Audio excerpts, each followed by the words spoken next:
نحمدہ ونصلی ونسلم علی رسولہ الکریم اما بعد۔ ہمارے ہاں دو طرح کے سال چلتے ہیں، ایک انگریزی سال کہلاتا ہے اور دوسرا ہجری یا اسلامی سال کہلاتا ہے۔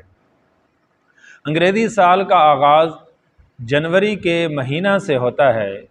اور اس کا اختتام دسمبر کے مہینہ پر ہوتا ہے، اور ہجری یا اسلامی سال کا آغاز محرم الحرام کے مہینہ سے ہوتا ہے اور اس کا اختتام ذوالحج کے مہینہ پر ہوتا ہے، اور اس وقت محرم الحرام کا مہینہ چل رہا ہے اور نیا اسلامی سال شروع ہو چکا ہے۔ محرم الحرام کا مہینہ ایک ایسا مہینہ ہے کہ جس کو حرمت والا مہینہ قرار دیا گیا ہے۔ قرآن کریم میں اللہ تبارک و تعالی ارشاد فرماتے ہیں کہ ان عدت الشہور عند اللہ اثنا عشر شہرا فی کتاب اللہ یوم خلق السماوات والارض منہا اربعۃ حرم، کہ اللہ تعالیٰ کے ہاں کتاب اللہ میں گنتی کے 12 مہینے ہیں جس دن سے اس نے زمین و آسمان کو پیدا کیا ہے، اور آگے ارشاد فرمایا منہا اربعۃ حرم، کہ ان 12 مہینوں میں سے 4 مہینے حرمت والے ہیں، 4 مہینے ادب اور احترام والے ہیں۔ اب حرمت کا مہینہ ہونا اس کا کیا مطلب ہے؟ تو علماء فرماتے ہیں کہ اس کا مطلب ہے کہ اس مہینہ میں جنگ و قتال ناجائز ہے، حرام ہے، اس کی اجازت نہیں ہے۔ اور یہ 4 مہینے کون سے ہیں؟ اور ان میں سے 3 مہینے اکٹھے ہیں اور 1 مہینہ الگ ہے، یعنی ذی قعدہ، ذوالحج اور محرم الحرام، یہ 3 مہینے اکٹھے ہیں، اور چوتھا مہینہ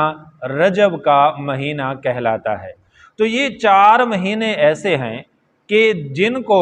شریعت مطہرہ میں، دین اسلام میں حرمت والے مہینے قرار دیا گیا ہے۔ اور محرم الحرام کی اگر فضیلت پر بات کی جائے تو اس کی فضیلت بھی آئی ہے روایات کے اندر،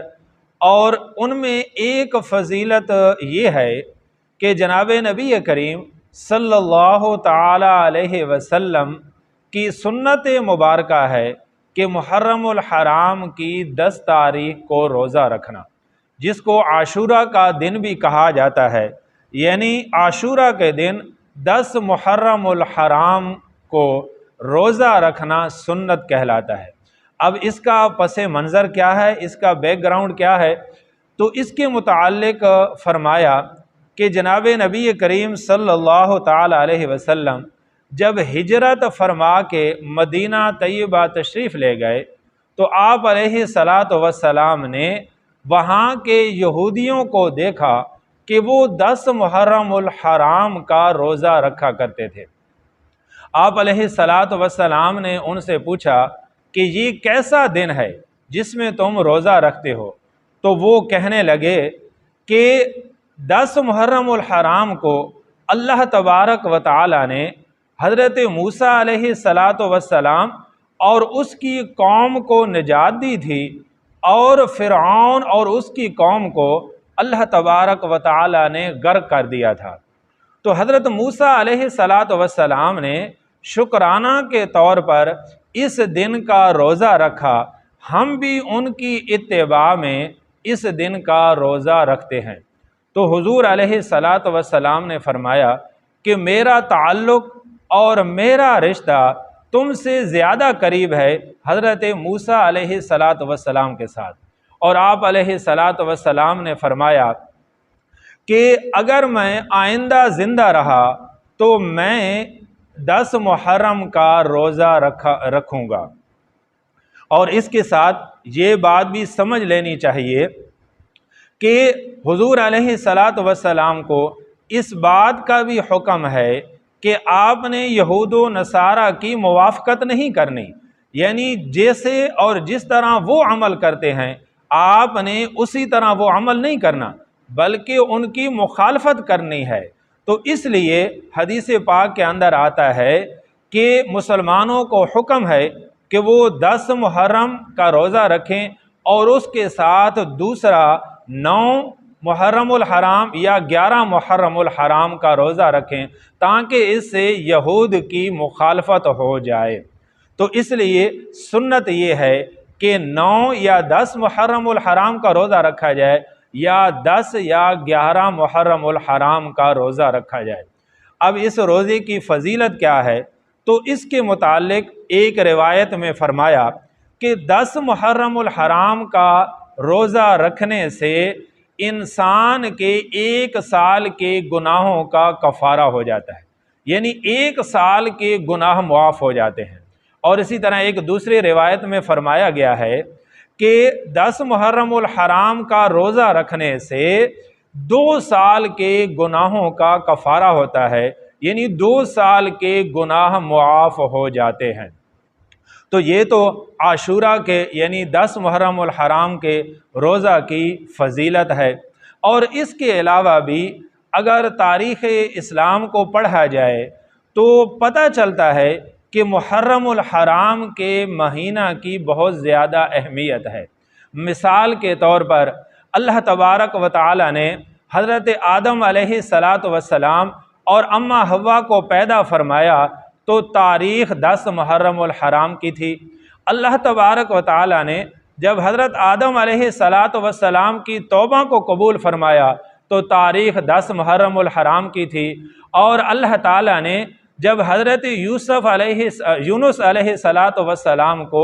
مچھلی کے پیٹ سے نکالا تو تاریخ 10 محرم الحرام کی تھی۔ اور اسی طرح جب حضرت یوسف علیہ السلام اپنے والد محترم سے ملے اور اپنے بھائیوں کے ساتھ ملے تو تاریخ 10 محرم الحرام کی تھی۔ اور اللہ تبارک و تعالی نے جب حضرت ابراہیم علیہ السلام کو آگ کے اندر محفوظ رکھا تو وہ تاریخ بھی 10 محرم الحرام کی تھی۔ تو اس طرح کی اور بھی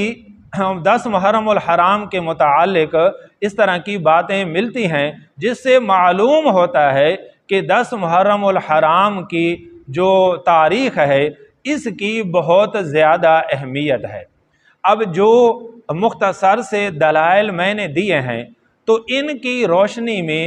2 باتیں سمجھ لینی چاہیے۔ پہلی بات تو یہ کہ جو یہ فضیلت فرمائی گئی ہے کہ 10 محرم الحرام کا روزہ رکھنے سے 1 سال یا 2 سال کے گناہوں کا کفارہ ہو جاتا ہے، تو یاد رکھیں کہ اس طرح کی جتنے بھی روایات ہمیں ملتی ہیں کہ فلاں عمل کرنے سے اتنے سال کے گناہ معاف ہو جاتے ہیں، فلاں عمل کرنے کا یہ ثواب ہے،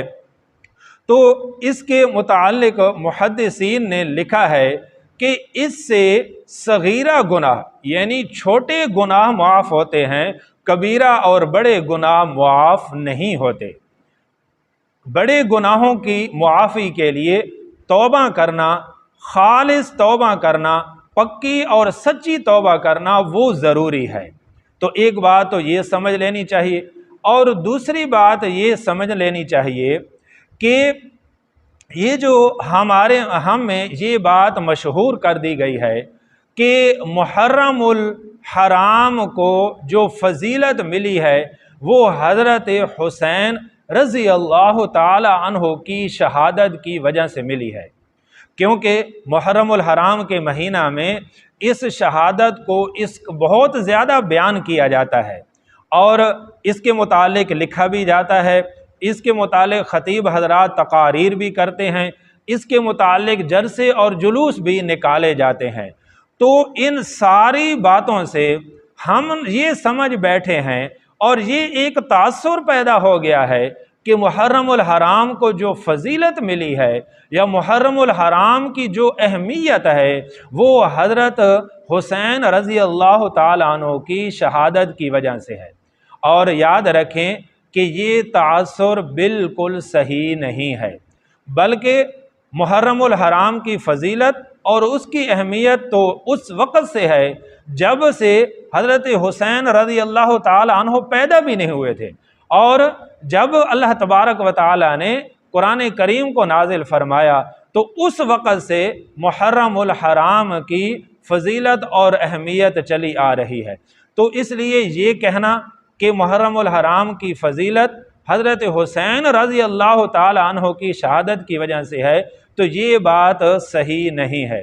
اور میرے کہنے کا یہ بھی مطلب نہیں ہے کہ شہادت کی کوئی اہمیت نہیں ہے۔ شہادت کی نعمت بہت بڑی نعمت ہے، شہادت کا ملنا اللہ تبارک و تعالیٰ کی طرف سے بہت بڑا انعام ہے، اور اتنا بڑا انعام ہے کہ خود سرکار دو عالم صلی اللہ تعالی علیہ وسلم نے فرمایا کہ میرا دل چاہتا ہے کہ میں اللہ کے راستے میں قتال کروں، اور اللہ کے راستے میں لڑتے ہوئے میں مارا جاؤں، قتل کر دیا جاؤں، پھر مجھے زندہ کیا جائے، میں پھر قتل کر دیا جاؤں، پھر مجھے زندہ کیا جائے اور میں پھر قتل کر دیا جاؤں۔ یعنی اللہ کے نبی نے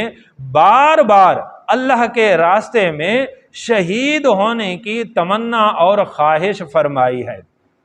اسی طرح حضرات صحابہ کرام جب شہید ہونے لگتے تھے اور ان کی موت کا وقت قریب ہوتا تھا اور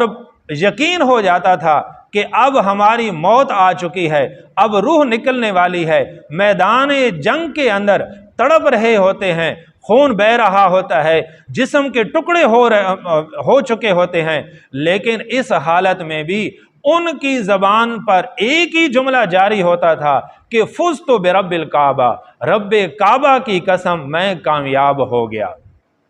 چونکہ کیوں فرماتے تھے؟ کیونکہ انہیں علم تھا، انہیں پتہ تھا کہ شہادت کا مرتبہ بہت بڑا مرتبہ ہے۔ تو اس لیے میں نے یہ گزارش کی کہ شہادت کا مرتبہ اور مقام بہت اعلیٰ مقام ہے، لیکن یہ بات سمجھنے کی ضرورت ہے کہ حضرت حسین رضی اللہ تعالی عنہ کی جو شہادت ہوئی ہے، یہ جو ایک المناک واقعہ پیش آیا ہے اور جو آج تک ہمارے دلوں میں اور ہمارے ذہنوں پر نقش ہے، تو محرم الحرام کو جو فضیلت ملی وہ حضرت حسین رضی اللہ تعالی عنہ کی شہادت کی وجہ سے نہیں ملی، بلکہ اللہ تبارک و تعالی نے اس سے پہلے محرم الحرام کو فضیلت عطا فرمائی اور اسے حرمت والا، ادب اور احترام والا مہینہ قرار دیا ہے۔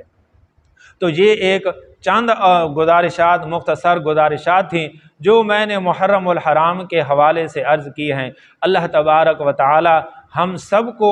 دین اسلام کی صحیح سمجھ نصیب فرمائے اور عمل کی توفیق نصیب فرمائے۔ وما علینا الا البلاغ المبین۔